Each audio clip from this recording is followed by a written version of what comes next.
Tá na minha vez de falar. Tô aqui pra lembrar que fui eu quem dançou, cantou, gritou, tudo aquilo que nem sempre pôde ser dito. Então mesmo que me ignorem, que me apaguem, que me censurem, eu resisto. Sempre diferente, cada vez mais forte. Sou toda forma de luta. Sou luz, sou plural. Sou a cultura da diversidade, sempre presente. 29º Festival Mix Brasil. Cultura da diversidade presente.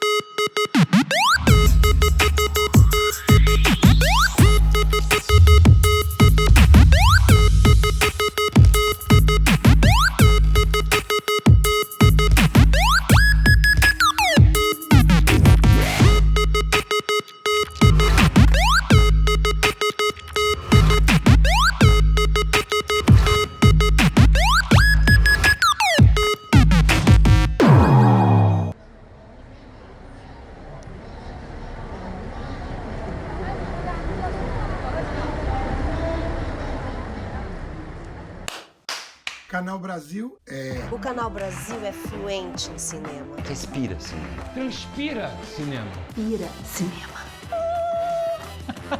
É comédia premiada. Drama de sucesso. É um filme que você não encontrava em lugar nenhum. É lançamento imperdível. E o clássico. Que nunca cansa. O Canal Brasil é real. É documental. É aquilo que não querem te mostrar. Mas que você não consegue parar de ver. O Canal Brasil é tudo isso.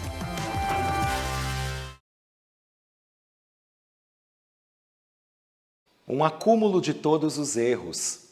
Narrativas YA para jovens adultos interseccionais. Nesse encontro do quarto Mix Literário, vocês vão acompanhar uma conversa mediada pelo Ricardo Leles entre 4 autores muito relevantes para a literatura de jovens adultos voltadas para o público LGBTQIA+. São autores que trabalham não só questões diretamente relacionadas com a sexualidade e o gênero, mas também outras questões que se somam aos dramas e problemas de seus personagens, como as questões raciais e as questões de classe. Com certeza, vocês vão conhecer trabalhos voltados para jovem, que tem muito a ensinar para todos os escritores de todos os segmentos. Sejam muito bem-vindos, bem-vindas e bem-vindes a este encontro. Olá! Sejam todas e todes bem-vindos a essa mesa do Festival Mix Literário, aqui dentro do Festival Mix Brasil. Eu sou o Ricardo Leles, eu sou editor de livros, sou um homem branco, estou usando óculos, estou sentado em frente a uma mesa de livros, que são a minha grande paixão, e acho que de vocês também que estão aqui acompanhando.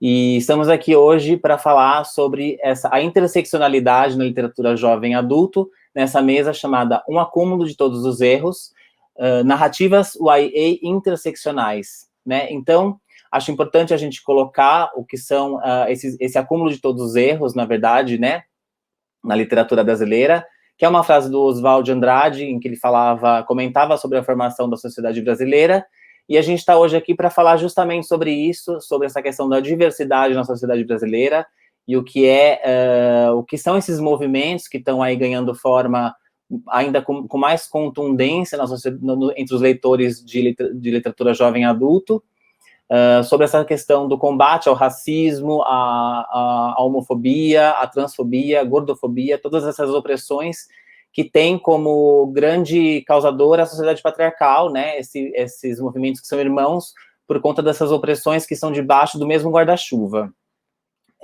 Então, acho muito importante a gente falar sobre isso, já que o mercado jovem adulto vem ganhando vulto, né, um vulto cada vez maior, assim, um espaço cada vez maior no próprio mercado editorial brasileiro e mundial. Então, hoje nós estamos aqui com 4 grandes autores desse movimento LGBTQIA+, e de contra outras opressões também, nessas literaturas interseccionais. Então, eu vou chamar cada um deles para vocês conhecerem, caso ainda não conheçam, que eu acho difícil, mas, enfim, acho que sempre vale a pena a gente fazer uma apresentação breve. O primeiro deles é o Felipe Cabral, ele é um escritor formado em jornalismo e artes cênicas, que também tem um perfil chamado Leio LGBT, e também ator, roteirista, já participou de vários curtas, né, Felipe? E tá aí com a pré-venda do primeiro livro dele, a estreia dele na literatura, que é O Primeiro Beijo de Romeu. Felipe, bem-vindo. Queria que você falasse um pouquinho sobre você aí para quem está nos assistindo. Ei, Ricardo, obrigado pelas boas-vindas. Queria agradecer o convite também do Mix Literário para estar aqui nesse papo. Para audiodescrição, eu sou um homem branco, cis, eu estou usando uma camisa preta lisa, eu uso um óculos de armação redonda, tenho o cabelo para cima num topetinho, com as laterais raspadas, e estou na minha sala. Atrás de mim tem uma estante pendurada na parede do meu lado direito, com alguns livros e uma bandeira do arco-íris, e do lado esquerdo tem um muralzinho com algumas fotos de Polaroid também. Estou muito feliz de estar aqui. Realmente eu já participo do Mix desde 2012, né, com os meus curtas-metragens. Fui muito feliz participando aqui. É um festival que formou a minha carreira. Quando eu comecei com Gaydar, depois o Rótulo, o Aceito. Cada ano eu vinha com um filme e foi um lugar muito legal para criar essa sensação de coletivo e de não me sentir tão só, né, criando aqueles curtas. Foi um lugar onde eu conheci pessoas, realizadores, cineastas, pude abrir o meu leque, o meu olhar, assim, quando eu via os filmes e curtas. Então foi um espaço de acolhimento e de formação artística para mim, muito feliz. E depois eu dei uma passada pela televisão, eu fui roteirista no Vai Que Cola do Multishow, escrevi a novela Totalmente Demais e Bom Sucesso, da Rede Globo, e fui para o streaming agora, fiz o 5 Vezes Comédia na Amazon Prime, estou com outro projeto lá, sou ator, já fiz várias também peças com protagonismo LGBTQIA+, no teatro, tanto escrevendo quanto atuando. E desde 2017 eu realmente tenho esse canal, que é o Eu Leio LGBT, no Instagram e no YouTube, que eu criei com o intuito de compartilhar essa literatura, né? Para mostrar que esses livros existem e que tem muita oferta hoje em dia, o que é uma diferença de quando eu era mais novo. Eu tenho 35 anos. Quando eu era adolescente, quando eu tinha 20 anos e saí do armário, era uma outra situação que mudou bastante nos últimos 15 anos. Então, eu criei esse canal para isso. E agora estou estreando com O Primeiro Beijo de Romeu, meu primeiro romance, né, que vai estar em pré-venda, será lançado nas livrarias no dia 16 de novembro, e pela Galera Record. E eu estou muito feliz de estar aqui podendo trocar com vocês sobre todo esse apanhado aqui da nossa cultura. Obrigado, Felipe. Que maravilhoso ouvir tudo isso, que eu me identifico tanto com você também, acho maravilhoso saber que a gente está muito alinhado nesse pensamento. Queria também chamar agora o Juan Julián, ele é formado em Relações Internacionais pela PUC do Rio, também é roteirista, e o Juan é o autor de Querido Ex e Maldito Ex, que são 2 livros que estão aí, também ficaram semanas na lista de mais vendidos, acho que é um também grande exponencial da literatura jovem adulto que está marcando presença no mercado e mostrando a que veio. Então, Juan, bem-vindo. Se quiser falar um pouco sobre você, vai ser ótimo. Obrigado, Ricardo. Que gentil essa introdução. A gente fica se sentindo como importante, né? Quero muito agradecer ao prêmio, né, ao Festival Mix Literário, assim, pelo convite. É muito legal a gente ter esse espaço para falar sobre as nossas histórias, para falar sobre narrativas plurais e principalmente dividindo esse espaço com amigos, assim, o Felipe, o Vini e a Maria são referências, são pessoas que eu consumo, então é muito animador estar aqui com eles. Para audiodescrição, eu sou um menino negro, estou com uma camisa de botão lilás, um fone de ouvido preto, tenho sobrancelhas grossas, uma barbinha e atrás de mim tem uma parede branca com um quadro com um mapa mundi invertido. Como o Ricardo bem falou, eu sou autor do Querido Ex e do Maldito Ex, livro jovem adulto com protagonismo queer e protagonismo não branco, né? Os livros contam as desventuras de um menino preto tentando superar seu ex-namorado abusivo que entrou no maior reality show do país. E atualmente eu estou trabalhando como roteirista na TV Globo, onde eu estou desenvolvendo uma série original. E sempre gosto de falar desse lugar da cultura pop, trazendo representatividade, buscando falar de narrativas queer, mas sempre desse lugar da cultura pop, tentando dialogar com o público jovem adulto. Então, estou muito animado, estou muito feliz de estar aqui com vocês. Que delícia ter você aqui também. Vou apresentar agora a Maria Freitas também, que é autora de vários livros, também é um fenômeno no mercado digital. A Maria, que também já escreveu aí o Cartas para a Luísa, que é um livro que ganhou também um prêmio do Mix Literário, que é maravilhoso, que recomendo a todos a leitura. Maria, se apresenta um pouco para a gente também, por favor. Oi, obrigada, Ricardo, pela apresentação. Também agradeço ao Mix. Eu sou a Maria, sou uma pessoa não binária, branca, tenho cabelo castanho curtinho, tá espetadinho com gel. Estou usando um óculos de grau de armação preta com vermelho. Estou vestida com a camisa preta do Johnny Cash, que eu sou bem fãzinha. E aqui atrás de mim tem a minha estante de livros, especialmente livros LGBT, com os meus livros da minha coleção. Também, olha lá, meu prêmio Mix Literário que eu ganhei ano passado. E uma bandeira bissexual do lado da estante e também o meu ukulele aqui embaixo. Estava falando do Mix, né? Eu ganhei o Mix Literário ano passado com o Cartas para a Luísa. Deixa eu ver se eu saio da frente. Olha lá.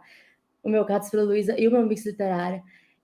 Eu sou autora também da coleção Clichês em Rosa, Roxa e Azul, que também está ali atrás, que é uma coleção de 3 livros com protagonistas bissexuais, são 12 contos. E atualmente eu estou lançando o meu último livro, por enquanto, que é Emma Cobra e a Garota de Outra Dimensão, que é uma aventura de super-heróis LGBTQIA+, no interior de Minas Gerais. Então, que é o YA, são jovens. Então, eu estou muito ansiosa para falar com vocês, para falar com os meus amigos que estão aqui junto comigo, Juan, Felipe, Vini. Então, é isso. Que ótimo, que maravilhoso. Fico feliz também de saber que vocês são todos amigos e de estarem também me dando essa oportunidade de falar com vocês e conhecer melhor todo esse universo. E vou chamar o Vinícius Grossos, que também é meu autor, por sinal, ele é autor já de vários livros, e também é meu autor, que eu fico muito feliz também, muito lisonjeado de saber que ele está no nosso catálogo.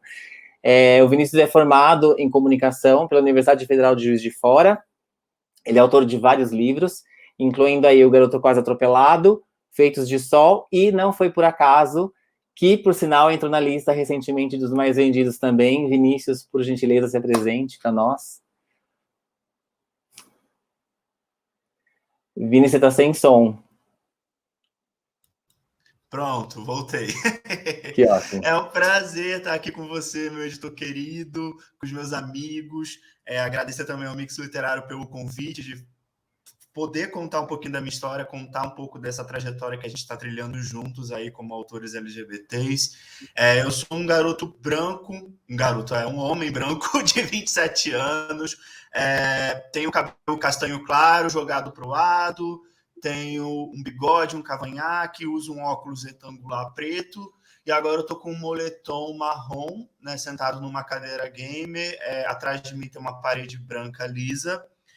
E estou muito feliz, eu trabalho com jornalismo, né? Sou jornalista também, estou aí escrevendo e lançando minhas histórias desde 2014, de forma independente, depois com editora. E esse caminho da literatura me trouxe recentemente até a Editora Nacional, né? Que eu publiquei, não foi por acaso, meu recente livro, meu xodózinho, e estou muito feliz de estar aqui com vocês hoje. Ai, que ótimo.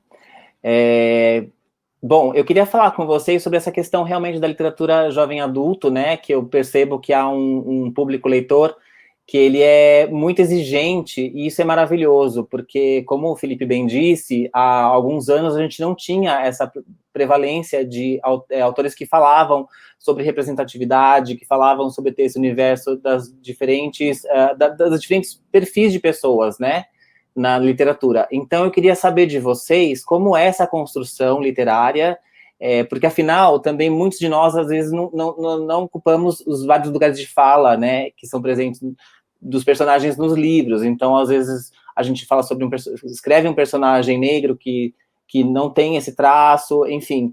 Então, eu queria saber de vocês como é construir para esse público essas narrativas, entender um pouco desse processo criativo. Felipe, se quiser começar, fique à vontade. Essa pergunta abre tantas janelas, Ricardo. eu acho que eu sou o mais velho aqui dentre os autores, né? Eu tenho 35 anos. E quando eu saí do armário, foi em 2006, eu tinha 20 anos, né? Que é até considerado tardio, né? Uma saída do armário, para hoje em dia tantos adolescentes já se aceitando com menos idade. Mas o único livro que eu lia, por exemplo, que era a Bíblia gay na época, era O Terceiro Travesseiro. Então, quando eu saí do armário, todo mundo, você lê O Terceiro Travesseiro, você tem que ler. E era a única referência que eu tinha. E é um livro que eu me identifiquei na época, claro, mas é um livro trágico, né? Você lê, você chora. Então, ainda era aquela fase de sou gay, é muito sofrido e é muito difícil. Hoje em dia, com a literatura jovem adulta, eu já vejo que tem um leque muito maior, assim, inclusive de clichês que a gente sempre quis ter e nunca teve, né? Das histórias românticas, dos casaizinhos, né? Do primeiro amor. E é um universo que eu acredito que sempre aborda a aceitação na família, o bullying na escola, né? Os anos de adolescência, ou muito jovens, né? Até para ter cena hot, eu sempre vejo os personagens com 18, 20, eu falo, cara, botou 18, 20 só para poder ter umas cenas mais quentes aqui no livro, para ninguém reclamar. E é a minha estreia na literatura, assim, né? Se eu ignorar que roteiros são literatura também, mas é um outro debate para isso. Mas é a primeira vez que eu escrevo um romance. E o protagonista, ele realmente, o Romeu, ele tem 15 anos. Mas o outro protagonista não é um jovenzinho, é o pai dele. Então o livro é narrado entre o filho e o pai. E foi uma coisa que, para mim, foi muito legal como processo criativo, porque normalmente os livros, né, de YA os protagonistas são os personagens jovens, né? É o menino ou a menina com o seu crush ou sua crush, é o menino com um melhor amigo ou a melhor amiga. A faixa etária se mantém ali nos protagonistas jovens. E eu quis trazer esse debate geracional, porque eu tenho 35 anos e eu queria colocar no pai o que eu penso hoje e no filho o que eu pensava com 15 anos. Então, é muito legal brincar com isso, com essas duas faixas etárias no mesmo livro. E sobre a questão de escrever personagens que não fazem parte da minha vivência, né? Também é um debate interessantíssimo, eu não vejo a hora de ouvir os meus amigos aqui.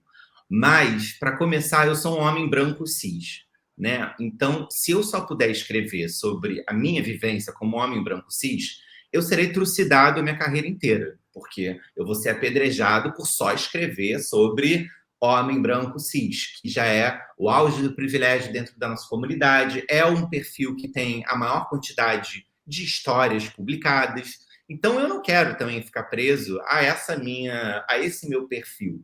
E eu me sinto confortável, sim, de escrever outros personagens mulheres, personagens bi, pan, lésbicas, personagens que sejam personagens não brancos, porque nas novelas que eu escrevia vários núcleos e eu escrevia vários perfis. A parada é escrever com responsabilidade. Nas novelas, por exemplo, eu também trabalhava como pesquisador. E eu falei com o Juan outro dia, antes da leitura sensível, que você escreve e passa para outra pessoa ler o seu livro e ver questões, cabe a você, autor, também, fazer uma pesquisa. Ou seja, se você vai escrever sobre um perfil que não é o seu, como, por exemplo, o Romeu é um menino negro, que é meu protagonista, cabe a mim ler a maior quantidade de autores negros, cabe a mim conversar com amigos e amigas negras para perguntar qual que é a vivência deles, como que foi para eles crescer como um garoto gay e negro, quais são essas questões que eles passaram, para eu abrir a minha escuta e colocar essas vozes no livro, e isso para qualquer outro perfil. Então, acho que você abrir a sua escuta com responsabilidade, seguir perfis no Instagram, no Twitter, para ver o que essas pessoas estão falando, o que elas estão problematizando.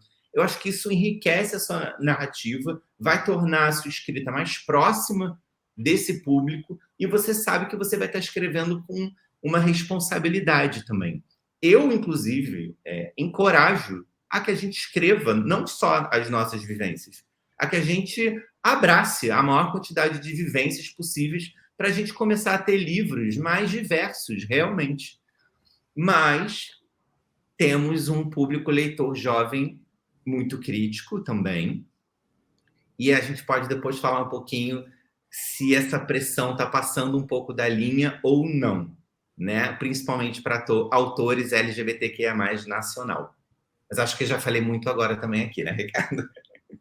Então, não, esse é um tema realmente que a gente já selecionou também, porque eu acho importante falar sobre isso, também sobre política de cancelamento, né, política de cancelamento não, sobre essa cultura do cancelamento, né, que eu acho que também é um tema muito em voga, e a gente viu isso recentemente até na grande mídia, como o Big Brother, que a gente vai falar sobre isso ainda. Juan, eu queria saber de você também, você que é negro, e que as pessoas podem achar que é mais fácil, entre muitas aspas, né, um autor negro falar dessa vivência. Eu acho também que você está mais confortável nisso, mas acho que também requer pesquisa, né? Queria saber de você até que ponto, quais são os limites aí entre a experiência pessoal e a pesquisa. Queria entender um pouco de você. Nossa, ótima pergunta, Ricardo. Eu sou muito fã de Sex Education. Para mim, Sex Education é um dos melhores produtos que a gente tem hoje em dia, no sentido de conseguir engajar em um diálogo com o público jovem adulto e trazer um monte de tema que até pouquíssimo atrás a gente não via, que a gente ainda não vê na produção nacional, principalmente nos grandes canais de televisão. E aí tem uma passagem em Sex Education que você tem um personagem que ele é um menino negro, gay, e que ele faz sexo e ele tem uma relação alérgica à camisinha e ele tem certeza que ele pegou HIV, que ele contraiu o HIV/AIDS. E aí ele vai numa médica e ele fala: todo filme que eu assisti na minha vida termina com um cara gay transando e morrendo de HIV, assim, tipo, a minha vida acabou agora. E é muito desse lugar que a gente fala, assim, porque por muito tempo as narrativas que a gente vem consumindo, que vêm sido produzidas e que chegam até o grande público sobre pessoas LGBTQIA+, elas partem desse lugar da dor. Então a gente tem Brokeback Mountain, a gente tem Shelter, são filmes onde o personagem LGBT necessariamente vai ter um final trágico e que a dor ou a homofobia ou a questão do HIV/AIDS é determinante para a jornada, para o arco daquele personagem. Então, a minha necessidade de escrever o Querido Ex, e acho que também as produções de todo mundo que está aqui nessa mesa, acaba vindo no sentido de mostrar novas visões, novas possibilidades de existência, né? Extrapolar aquilo que a Chimamanda Ngozi chama de história única sobre o que é ser uma pessoa LGBTQIA+. E aí o protagonismo negro, para mim, vem nesse movimento, porque a gente é algo muito parecido com personagens pretos, né? A gente tem histórias com protagonismo preto que sempre giram em torno da dor ou da história da pessoa escravizada. São essas narrativas com protagonismo preto que as pessoas consomem assim massivamente. Então o Querido Ex vem muito dessa necessidade de ter um protagonista que se parecesse comigo, que fosse fã de Taylor Swift, e ele tem uma mãe sapatão porque eu tenho uma mãe sapatão, mas que viesse desse lugar que é pessoal, mas que também eu vejo, né, uma vez que o livro está posto no mundo, que é uma necessidade desse público, né, o que o público aí está procurando, as pessoas querem se enxergar, elas querem encontrar narrativas que de fato reflitam a sua pluralidade. E a internet traz uma coisa muito boa, que é o fim da separação entre autor e leitor. Não fim, mas a gente tinha uma imagem muito idealizada do que era ser um autor, né? Assim, a gente imagina o cara em sua cabana com uma taça de vinho lá inacessível, você precisa mandar uma carta para chegar até ele. E a gente tem esse contato direto com o leitor, e a gente tem a reação do leitor às coisas que a gente escreve em tempo quase real. Assim. Eu tenho um grupo no WhatsApp com os meus leitores, onde eu recebo áudio de gente revoltada com o final do Querido Ex, por exemplo. Então, é muito positivo nesse sentido, porque a gente acaba criando uma comunidade e a gente entende muito bem para quem a gente está falando, mas como o Felipe falou, a gente recentemente tem testemunhado cada vez mais umas confusões que vem um pouco dessa relação e dessa... É um assunto potencialmente espinhoso que acho que a gente vai ter mais tempo para debater aí na frente, mas que essa necessidade de ver as suas experiências refletidas, às vezes, acaba esbarrando em potenciais problemáticas. Sim, concordo. Olha, eu tenho que engrossar o coro dos que ficaram tristes com o final do Querido Ex, viu? Lamento dizer. Que eu falei, não acredito que é esse final. Puxa vida, fiquei triste também. Mas, enfim. Por favor, Ricardo, vamos deixar essa passar. Sim, então só falando porque eu preciso expressar o meu eu falei, não acredito que é esse o final. Fiquei triste também, entendeu? Mas ok, não vou dar spoiler, senão quero que muita gente ainda leia o Querido Ex, então não posso dar spoiler aqui. Mas aí, eu queria saber da Maria também. Maria, eu sei que a bissexualidade também, muitas vezes, tem questões também, né? Que as pessoas costumam falar, porque o bissexual não se decidiu ainda, não sabe o que é da vida, que é um absurdo isso. E aí eu queria saber como que é transpor esses preconceitos também para a literatura, no seu caso. Me conta um pouco mais, por favor. Então, eu gostaria de dizer que eu também sou revoltada com o final de Querido Ex aqui, mas ainda continuo amiga do Juan. A perseguição, gente, por favor. Mas sobre essa questão da bissexualidade, é uma coisa que eu falo e que eu bato nessa tecla. Minha coleção, eu fiz uma coleção com 12 contos. Ano passado eu publiquei um conto por mês em e-book, que acabou formando essa coleção depois, no final. Porque o meu objetivo sempre foi mostrar a pluralidade de existências dentro da bissexualidade. Você pode ter bissexual que é cantor sertanejo e está vivendo um amor em um trisal. Você pode ter adolescente querendo superar a quarentena e apaixonando pelo vizinho, que é uma pessoa não binária. Você pode ter, sei lá, super-heróis, sabe?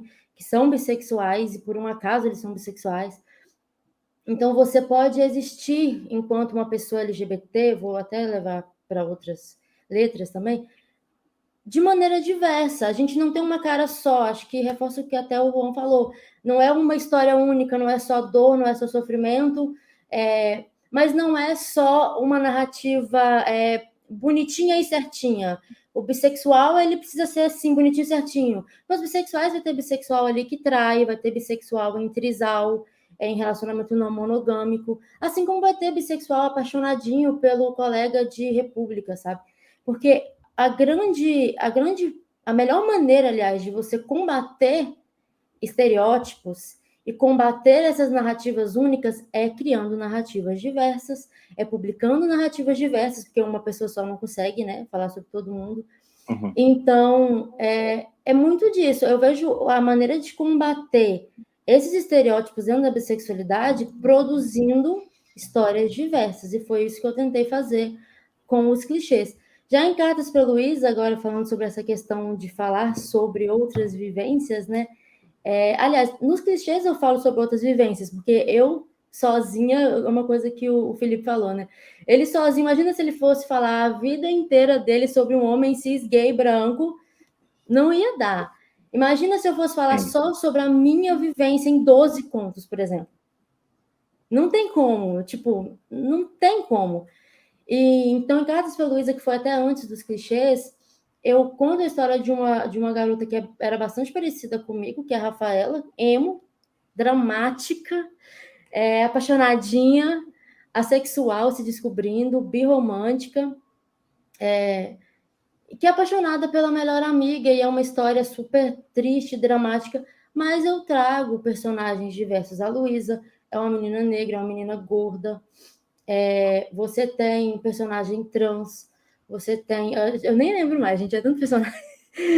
Eu tinha de tudo ali, assim como na minha coleção, porque eu acredito que a gente tem que trazer a diversidade que nos cerca, sabe? Eu acho que a gente tem que trazer a diversidade que nos cerca. Eu cresci numa família que não é só branca, entendeu? Eu tenho amigos que não são só brancos, que não são só cis, graças a Deus. Eu tenho amigos que não são só gays, apesar que eu tenho amigos gays também, eles estão presentes aqui nessa live. Então eu sou cercada por pessoas diversas, porque eu não posso escrever histórias diversas, sabe? Claro. Com respeito, reforçando o que o Juan também, essa questão de você escrever sobre pessoas iguais a você, não te liberta para você escrever o que você quiser também, sabe? Eu acho que eu nunca estudei tanto sobre bissexualidade igual eu estudei ano passado para escrever os meus clichês. E eu sou uma pessoa bissexual. Eu poderia ter simplesmente falado, essa é a minha vivência, eu escrevo o que eu quiser. Mas não, eu fui estudar. Agora até parei um pouco, porque eu cansei de estudar. Mas, ai, gente, cansei. Mas eu acho que é importante a gente ter esse respeito pela nossa própria existência, sabe? E nada melhor do que estudar a história da nossa comunidade, estudar a nossa ancestralidade, né? Estudar como enquanto família, enquanto comunidade, o que a gente é, o que a gente representa. Não, maravilhoso isso que você está falando, e eu acho muito legal também colocar essa questão da bissexualidade, que as pessoas realmente, tem muita gente que é atacada, inclusive, né, a própria Marcela McGowan, que é uma autora também nossa, nacional, que expôs isso publicamente, e as pessoas ficaram apedrejando ela depois, enfim, é muito, muito chato isso, então acho legal também, e eu acho que é importante que a literatura proporciona esse encontro de personagens, né? Então é imprescindível falar de todo mundo mesmo, eu acho também. E para isso existe o estudo e a pesquisa, né? Vini, conta pra gente também um pouco dessa coisa desses personagens diversos. Você que retratou personagens bem diferentes também no Não Foi Por Acaso. Conta pra gente quais foram suas inspirações aí para escrever sobre esses 3 personagens presos no elevador. Cara, eu escrevo já tem um tempo, né? Eu sou novinho assim na idade, né, entre aspas, mas eu já sou veiaco nessa coisa de escrever histórias e tal. Tanto é que eu comecei, o meu primeiro livro publicado foi de forma independente lá em 2014, então assim, já tem quase uma década aí que eu tenho escrito e construído histórias, e muito da minha vontade de começar a retratar personagens LGBTs foi de uma carência pessoal de não conseguir encontrar essas histórias e esses personagens nos livros que eu lia. Cara, eu tenho uma memória de um momento que foi muito marcante para mim, que eu era muito novinho, sei lá, e eu estava naquela fase, né, descobri os livros, então estava completamente apaixonado por literatura e consumindo várias coisas. E eu lembro quando eu estava lendo As Vantagens de Ser Invisível, e tinha o Patrick, né, que é o personagem secundário, e ele era um garoto gay e tudo mais, e assim, é um personagem secundário, ele tem ali um certo destaque, mas não estava no centro das atenções, e eu lembro como aquilo me arrepiou, como aquilo me deixou totalmente tocado e emocionado, porque era a primeira vez que eu estava lendo um personagem que tinha um pouquinho da minha história, um pouquinho da minha vivência, então, para mim foi surreal, e eu senti vontade de quando eu fosse escrever, de quando eu começasse a escrever, começar a contar essas histórias. Então, de lá para cá foi uma jornada, até porque o mercado em si foi mudando muito. Naquela época, a gente não encontrava livros LGBTs de uma forma tão fácil, né? Eu lembro que por muito tempo os livros assumidamente LGBTs eram os livros do David Levitan, publicados pela galera. Por muito tempo, para esse tipo de público, para esse nicho de mercado, eram os únicos que a gente tinha para consumir. Então, eu sinto que toda essa construção é uma jornada que a gente está caminhando juntos. Então, a gente começou a escrever literatura LGBT. Eu lembro que em 2016 foi quando eu publiquei o Mais Um, que eram com 2 protagonistas gays. Tipo assim, a primeira vez que tinham 2 protagonistas LGBTs em um livro meu. Não tinha, tipo, é o melhor amigo, nada disso. Era a história deles. E quando o livro foi para a livraria, em literatura jovem, o livro meio que ficava sozinho ali na parte do nacional, porque não tinha outros livros para poder que contassem histórias parecidas. Então, meio que uma história muito recente que a gente está construindo, junto com o mercado em si. E eu sinto muito que essa história que a gente está construindo está sendo meio que feita às forças, porque se não tivesse público, se os leitores não estivessem abraçando nossas histórias, com certeza elas continuariam escondidas lá nos armários das livrarias, né? Então, meio que o público está sentindo falta e meio que está consumindo essas histórias, então a gente está conseguindo cada vez mais ampliar. E com isso, com esse caminho de ampliar, a gente está conseguindo abrir portas para discutir e para criar mais personagens, para criar mais diversidade. Por muito tempo, eu como autor, eu sentia medo de escrever um personagem que fosse um protagonista preto.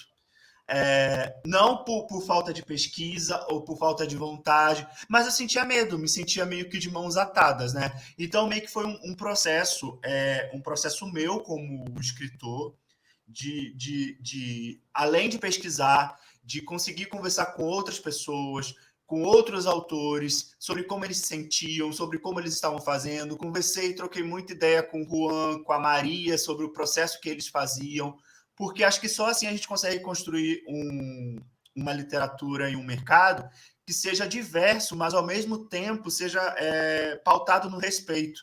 Eu não quero escrever uma história, eu não tenho ambição nenhuma de escrever um personagem e que todas as pessoas daquela comunidade, daquele grupo se sintam representadas.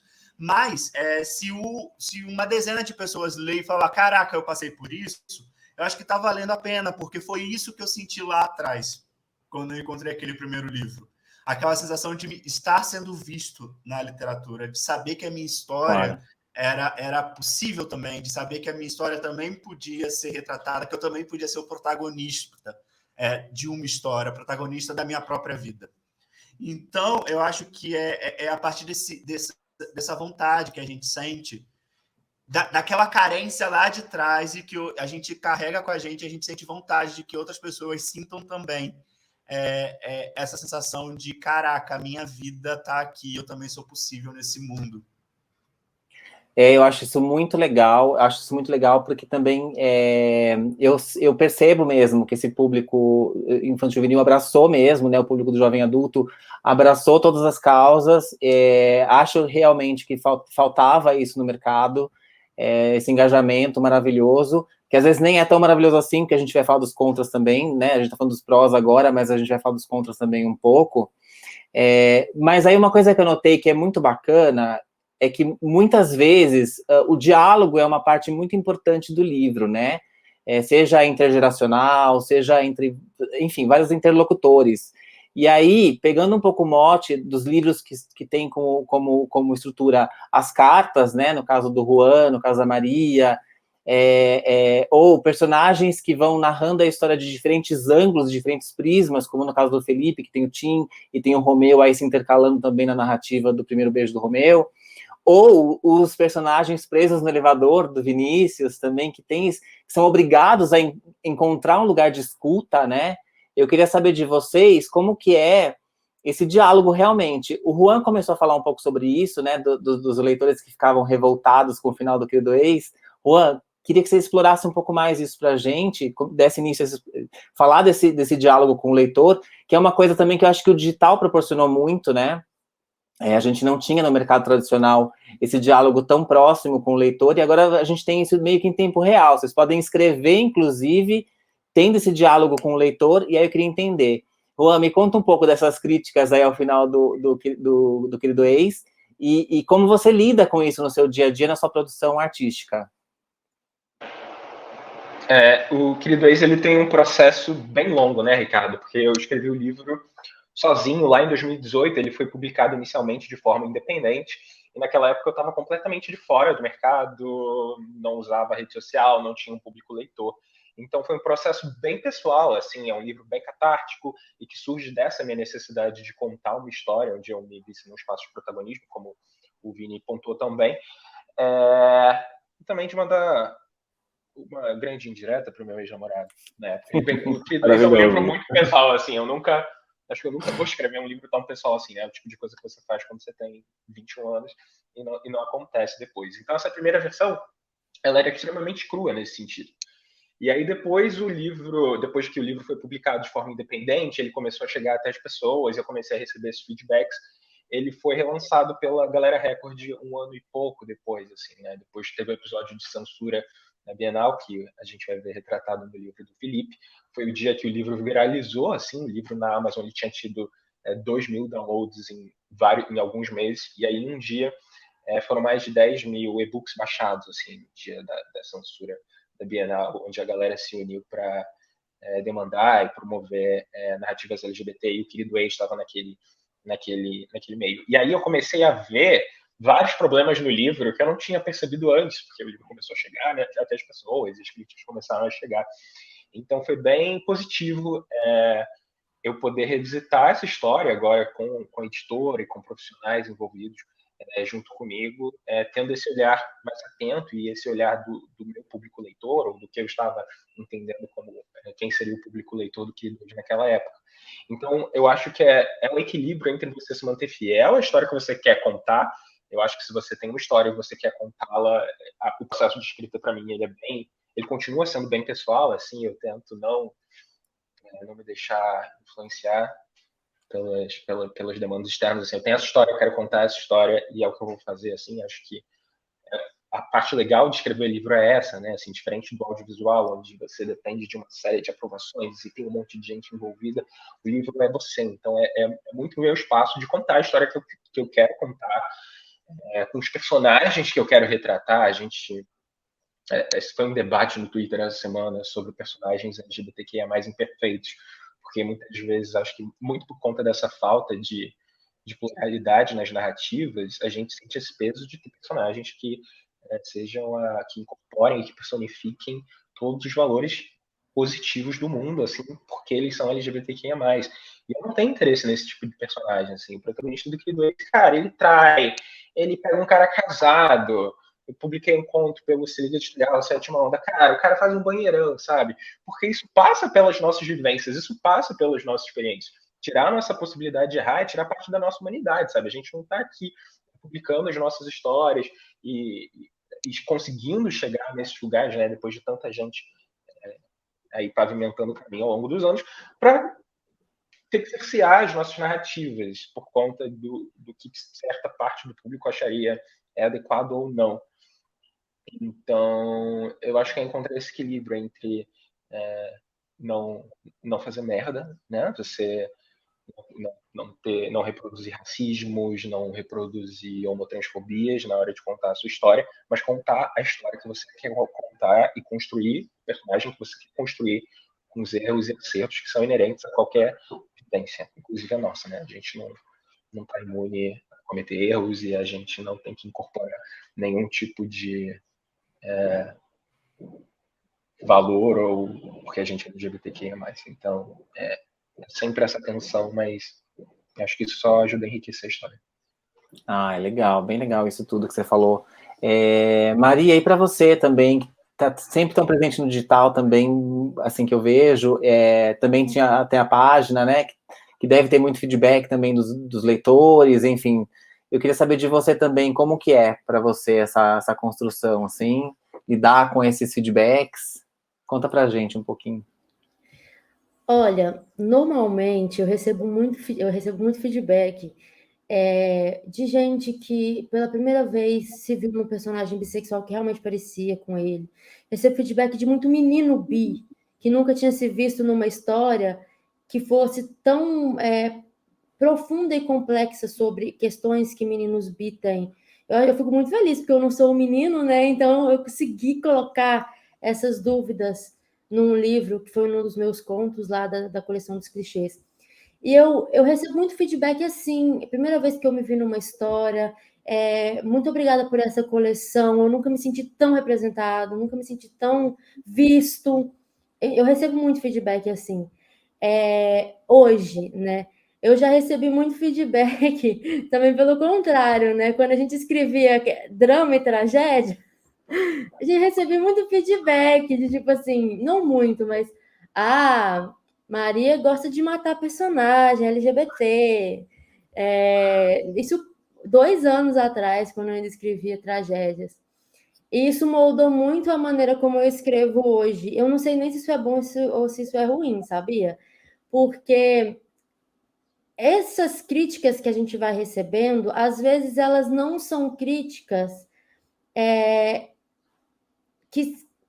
que são ao dano que você está causando, sabe? Por exemplo, você tem histórias que são gratuitamente transfóbicas e que as pessoas estão falando, mas reflete a época. Não, ela é gratuitamente transfóbica, ela poderia não ser transfóbica. A gente escreve, a gente mexe com o livro, a gente sabe quando algo não precisava, quando algo é gratuito numa história e quando algo faz parte da construção de um personagem, da construção de uma narrativa e da construção desse reflexo da época. A gente sabe.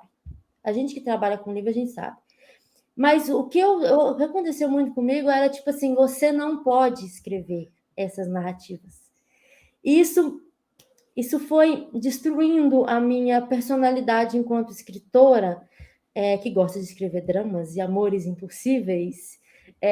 Foi transformando a minha escrita numa escrita mais leve, numa escrita mais correta, numa escrita mais tranquila, onde eu trago personagens que são menos imperfeitos. Eu engavetei um livro, o meu maior livro, porque o livro tinha um monte de personagem que só fazia cagada. Eles eram péssimos. Mas eu engavetei o livro por medo dessas reações. E naquela época a gente não tinha essa discussão tão forte em defesa desses autores LGBT que estão escrevendo personagens imperfeitos como a gente começou a ter agora. Então, agora eu já escrevo mais tranquilo, meus personagens são imperfeitos. Meu livro novo, eu tenho um dos protagonistas. Ele só faz... Gente, ele não acerta uma, sabe? Ele não acerta uma, ele só faz cagada. Mas, ainda assim, não são personagens que reproduzem preconceitos. Eu acho que a gente tem muito medo, enquanto escritor, de escrever personagens que reproduzem preconceitos. Porque a gente tem medo de interpretarem que é a gente que tem aquele preconceito. Então, eu acho que os feedbacks que eu recebo hoje são muito positivos, mas porque eu construí uma escrita mais segura, sabe? Sim. Uma escrita mais... eu acho que a palavra é segura, uma escrita menos corajosa, menos arriscada, como eu tinha antes. Mas também aprendi mais coisas e também não faço tantas coisas erradas, que eu também tinha umas abordagens meio ruins quando eu estava começando. Mas é o que eu sempre falo. Quando a gente está começando, é igual o bebê que está começando, não dá, sabe? A gente cai, a gente se machuca, e se a pessoa que está... O nosso pai, o nosso tio, a tia Maria que está lá cuidando das crianças, briga com a criança quando ela cai o tempo todo, essa criança só recebe xingamento, essa criança nunca vai aprender a andar direito, ela vai ter medo de andar. Então, acho que quando a gente está começando a escrever, e eu tenho pouco tempo de carreira, ao contrário do Vini, eu tenho 4 anos de carreira só, quando a gente está começando a escrever, a gente tem que ter esse direito de cair, de cometer erros, sabe? Eu queria que as pessoas fossem um pouquinho mais... O mercado, não é nem só o leitor, que o mercado em si, que os colegas que a gente tem, que tem mais tempo de carreira, às vezes, tivessem um pouquinho mais de paciência com a gente.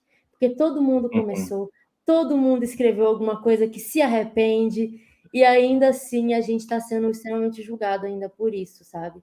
Então, é muito complexo. Mas hoje eu tô mais tranquila, eu estudei muito mais, então eu escrevo com muito mais tranquilidade também. Espero voltar a ter coragem que eu tinha antes.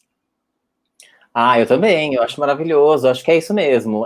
Tem até aquele meme, né, que as pessoas falam muito, perfeito, nunca errou, tal. Mas tá tudo bem errar, né, é uma construção diária, a gente tá vendo isso todo dia, né, e eu acho isso muito legal, a gente poder errar e se corrigir, enfim, não persistir no erro. Até queria falar um pouco sobre isso com o Vinícius, né, Vinícius, você também já foi atacado na internet por alguns movimentos, mas eu acho muito legal essa sua capacidade de transitar pelos dois lados da coisa, tanto receber um feedback negativo e se aprimorar, como você também dá suporte para os seus leitores, né? Fala um pouco para a gente disso. Eu acho muito legal esse seu aspecto de ter esse trânsito bacana nos dois sentidos com os leitores. Conta um pouco mais de como eles te trazem coisas. Cara, é porque, assim, o livro acaba sendo uma coisa muito pessoal para a gente que cria, mas ele, no fim das contas, ele é um produto, né? Ele está ali para entreter ou para levar um pouco mais ali para o leitor que se dispõe a receber essa mensagem. Então, ele sempre vai... Eu acho que não existe nada perfeito, né? Sempre vai ter uma coisinha a mais que a gente consegue melhorar, porque isso vem... A nossa carreira é muito feita... Não é como a carreira de um atleta, que, sei lá, que aos 20 anos está no auge dele. A nossa carreira como escritor é uma carreira que vem sendo construída, e conforme o tempo passa, se Deus quiser, né, se a gente estivermos abertos a melhorar, a nossa escrita vai melhorando, a nossa forma de contar histórias vai se tornando melhor, a gente vai evoluindo como pessoa também. As discussões que a gente está tendo hoje aqui, há 2 anos atrás, eram impensáveis, porque elas nem existiam. O que era leitura sensível, cara? Leitura de sensibilidade há 2 anos atrás não existia. Então, claro, são coisas que a gente vai encontrando e que o mercado vai abraçando e que vai tornando a nossa escrita melhor e mais responsável. Eu tenho uma sorte, assim, porque os leitores sempre me trataram com um carinho imenso. Eu sempre tive os meus livros muito abraçados, mesmo os que hoje eu, com 27 anos, olho para trás e falo, cara, eu não escreveria isso, eu mudaria isso, eu teria outra abordagem, eu escreveria de uma forma diferente. Mesmo esses livros, eles são abraçados pelas pessoas, porque eu tenho a sorte delas entenderem, lerem que quando foi lançado há 7 anos atrás, era um contexto completamente diferente do que é hoje. E essa questão dos livros dos personagens perfeitos, quando essa onda do tipo, todos os personagens precisam ser perfeitos, o romance precisa ser perfeito e tudo mais, quando isso veio, eu já estava escrevendo aí há algum tempo, né? E assim, até era uma crítica que depois acabou virando uma brincadeira, mas como que era que o pessoal falava, gente? Gays tristes, né? Que eu escrevia gays tristes. Vinícius Grosso, do gay triste. Não, isso rolava e depois acabou virando uma brincadeira, uma piada interna dos leitores brincando comigo e tudo mais. Mas o que acontece, Ricardo? Tipo assim, a minha experiência, quando eu me descobri um menino gay, eu fui tirado do armário. E eu nasci num lar que era extremamente religioso. Então, meus pais tinham aquela cabeça de vento totalmente extremista, pautado pela religião. Então, para mim, a minha relação com a minha sexualidade, com a minha orientação sexual, foi extremamente traumática por anos. Por anos. E passava pela agressão física, pela agressão psicológica. Então, depois de um tempo, quando eu comecei a sentir vontade de escrever, cara, como que eu vou escrever um final feliz se eu não vivi isso? Tipo assim, essa aqui é a minha vida. Eu estou escrevendo, vamos botar um livro, O Garoto Quase Atropelado. Eu estou escrevendo sobre a minha vivência, sobre a minha história. Então, por muito tempo, eu precisei de terapia, de reavaliar várias coisas, porque por muito tempo eu me sentia silenciado duplamente. Eu me senti silenciado dentro de casa, me senti silenciado depois, quando as pessoas me julgavam por eu só escrever drama e só escrever coisas tristes, por assim dizer. Quando, na verdade, a história era muito maior e muito mais ampla do que isso. Então, eu acho que vem tudo com a maturidade, com a maturidade, tanto como pessoa, como profissional, de conseguir contar as histórias de outras formas, com outras abordagens. Eu não me arrependo das coisas que eu escrevi, porque eu acho que todas elas me fizeram chegar até aqui, com erros e com acertos, mas, obviamente, hoje, com tudo que eu já escrevi olhando para trás, muita coisa teria mudado, eu escreveria coisas diferentes. Se eu fosse relançar algum desses livros atualmente, seria com outra abordagem, seria com uma outra pegada, porque isso faz parte do meu processo como pessoa e do meu processo como escritor. Mas, assim, eu sempre me considerei muito abençoado, porque mesmo com erros que hoje eu reconheço que eu poderia ter feito diferente naquela época, mas eu nunca teria me passado pela minha cabeça, porque eu não tenho a vivência que eu tenho hoje, eu tenho um grupo de leitores que sempre me abraçou e que sempre cuidou de mim nesse sentido, né? Então, eu acho que todas as melhores mudanças sempre vêm através do afeto. Ai, com certeza, eu também super acredito nisso, acho maravilhoso o que você está falando. E mesmo que às vezes não venha por meio do afeto também, a gente tem esses recursos ótimos que são leitura sensível, ter esse diálogo com pessoas na internet, tudo isso que é muito bom, que já nos ajuda bastante, né? São grandes instrumentos. E aí, eu queria aproveitar também para saber do Felipe essa coisa dos feedbacks. Felipe, eu vi que você caiu, ainda bem que você retomou a conexão aí, que bom. E aí eu queria saber de você, Felipe, como que também são esses feedbacks que você recebe, e se você recebe também feedbacks de um pessoal mais velho, e como são, e se você nota a diferença entre esses diversos públicos que você deve abraçar aí. Queria saber um pouco disso. Ricardo, você me escuta? Porque agora eu tô panicado. Não, fica tranquilo. Mas deu tudo certo.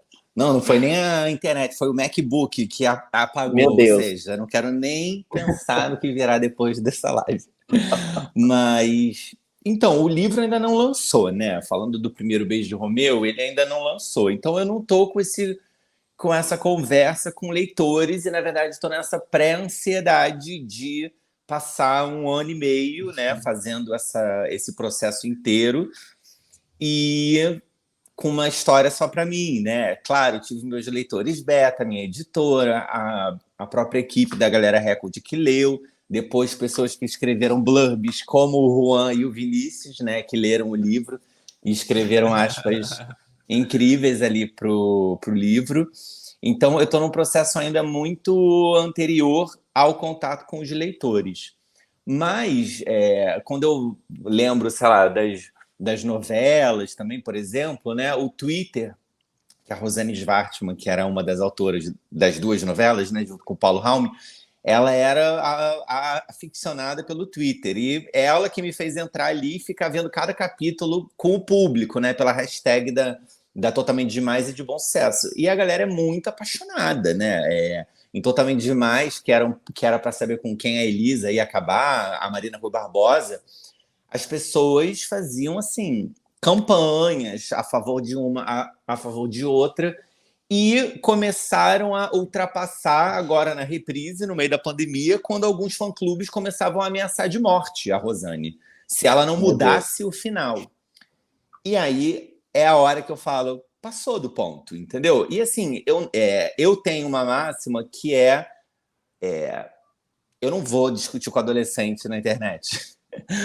Então eu já estou preparado para o livro, sabe? Tipo, eu tenho o meu limite, sabe? Com 35, pré-36 anos, eu quero, que o livro chegue, eu acho super importante, mas tem um limite que, assim, eu não vou bater boca com pessoas de 15 anos, porque é injusto e é incoerente, porque são fases da vida, sabe, que você aprende, ou que você está muito apaixonado, que você está muito raivoso, e hoje tem umas verdades muito fortes sendo ditas ali, sabe? E isso não é passado de pano nem um pouco para livros problemáticos com trechos de racismo, de homofobia, de transfobia. Eu acho que essas problemáticas têm que ser combatidas, sabe? E acho que elas podem ser combatidas estruturalmente também, além do autor, as editoras, assim como na minha novela, tinham uma equipe diversa. Era uma preocupação da Rosane e do Paulo de ter, né, equipe de colaboradores, pessoas pretas, pessoas periféricas, pessoas LGBTs, né, mulheres, porque a gente via como isso contribuía para a obra, né? Toda obra cercada de diversidade, ela fica melhor, porque ela amplia os seus olhares e as suas vozes e as suas escutas. Então, com as novelas, eu tive um pouquinho desse gostinho de que delícia a repercussão, junto com, meu Deus, calma, que isso? É uma novela, esses personagens não existem, esses atores estão indo para casa tomar banho, calma, e eu vejo isso um pouco online, sabe? Como é meu primeiro livro, né, que eu fico ali acompanhando, ainda nem saiu o livro, no processo de escrita ele já é influenciado por isso, né? Não só com cuidados, né? Eu estou tomando cuidado o tempo inteiro, mas eu já escrevo pensando o que eu deixei passar que eu vou ser trucidado, o que eu não vi que vai importar mais do que a minha obra inteira, sabe?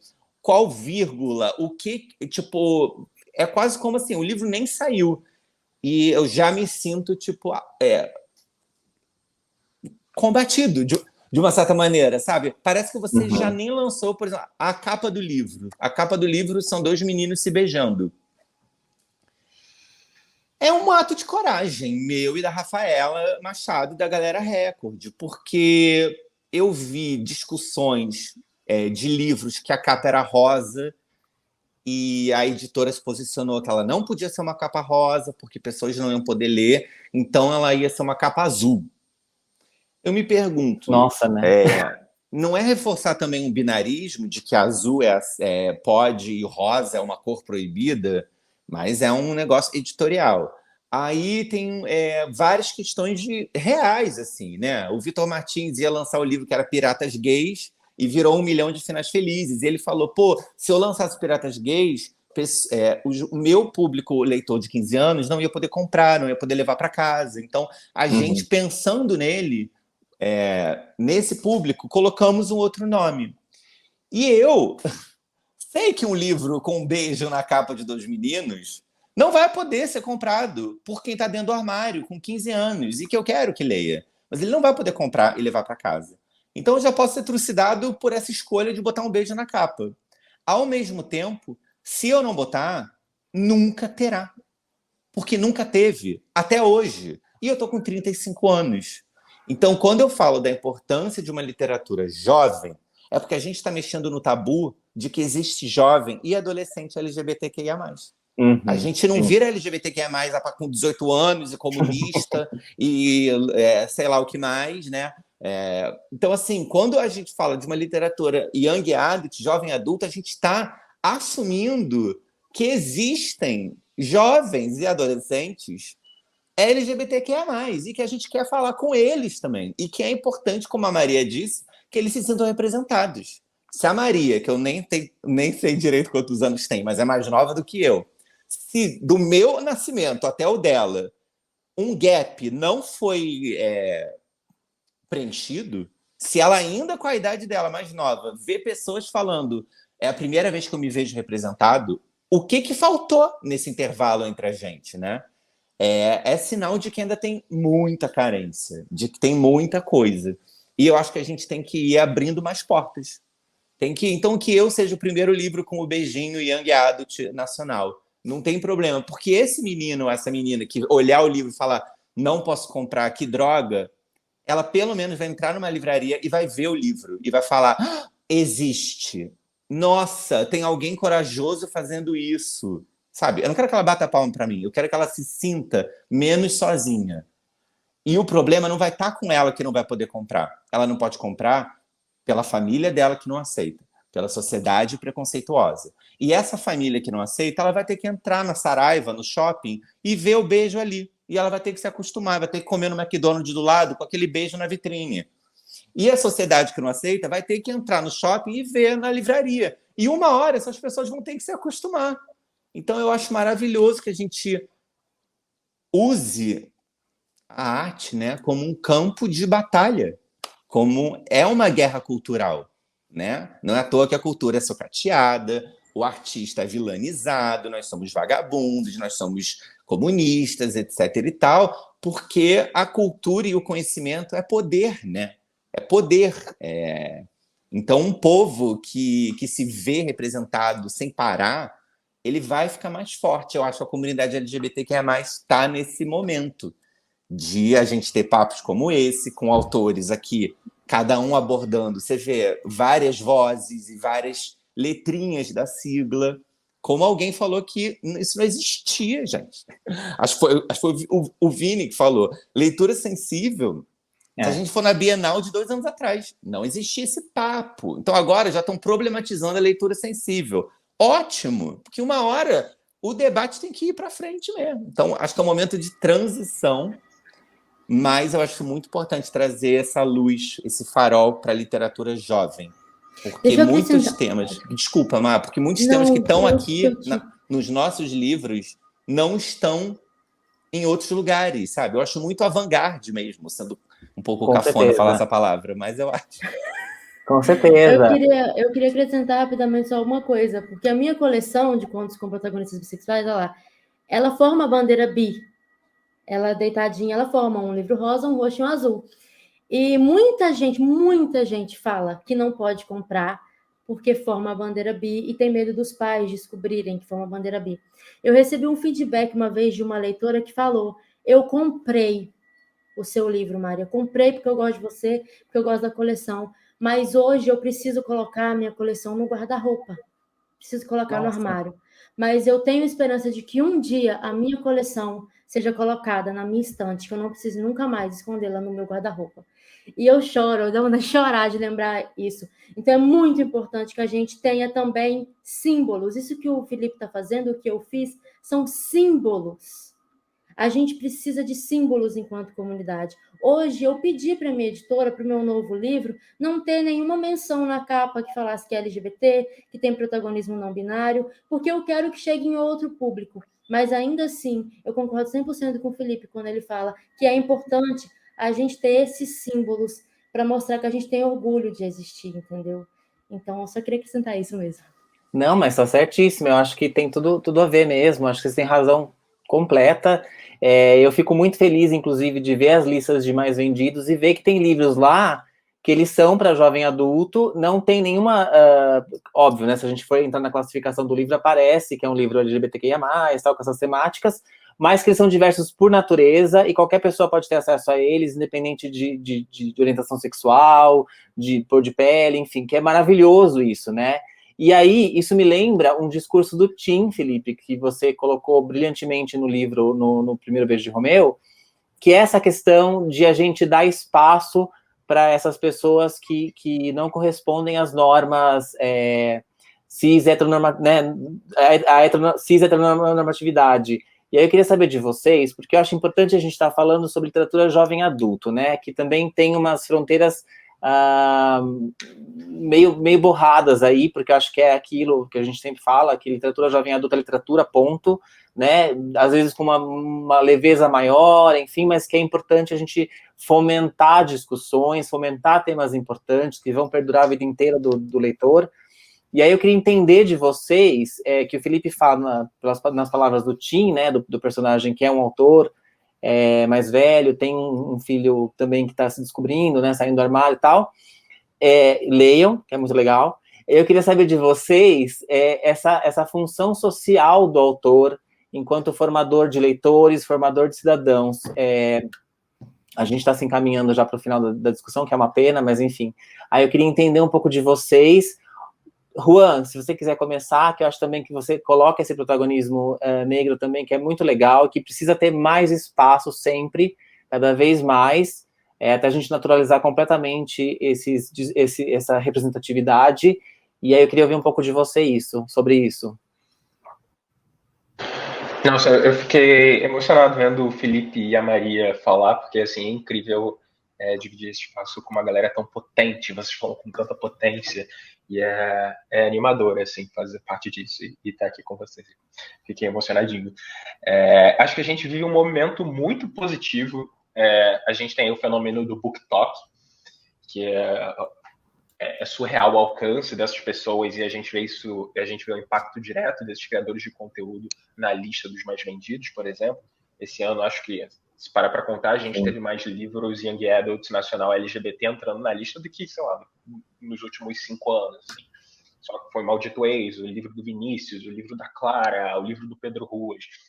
E isso é muito reflexo do fato dessas pessoas estarem se enxergando nessas narrativas e da gente estar conseguindo pautar esse diálogo, porque, cara, eu pego por mim, assim, o que me fez virar um leitor ávido foi o David Levitan, por exemplo, que o Vinícius trouxe, né? Eu tinha lido Harry Potter, Percy Jackson, li esses livros que estavam super hypados, mas quando eu peguei o Dois Garotos Se Beijando e eu tive que ler em inglês, porque ainda não tinha sido lançado no Brasil, e que tinha... É muito engraçado, porque o Dois Garotos Se Beijando, essa versão que eu tenho em casa, ela vem numa luva com a foto dos meninos se beijando, mas você pode tirar essa luva e é uma capa toda vermelha também. Então, e foi aquilo, foi ver aqueles meninos e ver pessoas como eu manifestando afeto e me identificando com a criação daquela paixão que me fez correr atrás de outros livros e que me fez querer escrever. Então, se eu não tivesse esbarrado com uma história na qual eu visse personagens parecidos comigo, talvez eu não teria desenvolvido tanto o apreço pela leitura quanto pela vontade de escrever. Então, eu acho que a literatura jovem adulto, e principalmente a literatura jovem adulta LGBTQIA+, e que busca criar essas pontes com o leitor e começar essas conversas, ela tem esse papel fundamental de fazer as pessoas se sentirem parte, né? O Billy tem aquela frase que eu amo, que é: ser parte de algo de especial te torna especial. Então, quando a gente corta essa distância, né? Quando o livro, ou as narrativas, ou até a figura do autor deixa de ser algo tão distante do leitor, algo que parece tão inacessível, a gente está incentivando essa pessoa a criar essa paixão, né? Foi o que aconteceu comigo e é por isso que eu escrevo, é isso que eu quero que aconteça com os meus leitores. Então, é muito feliz e frutífero esse momento que a gente está vivendo. E me sinto especial de ser parte desse algo especial aqui. Maravilhoso, sim. A gente está então muito feliz de ter você aqui, ter todos vocês aqui. Vini, conta pra gente também um pouco dessa experiência de escrever. Você já que está há algum tempo aí na profissão, como que é ver seus leitores irem evoluindo com você também?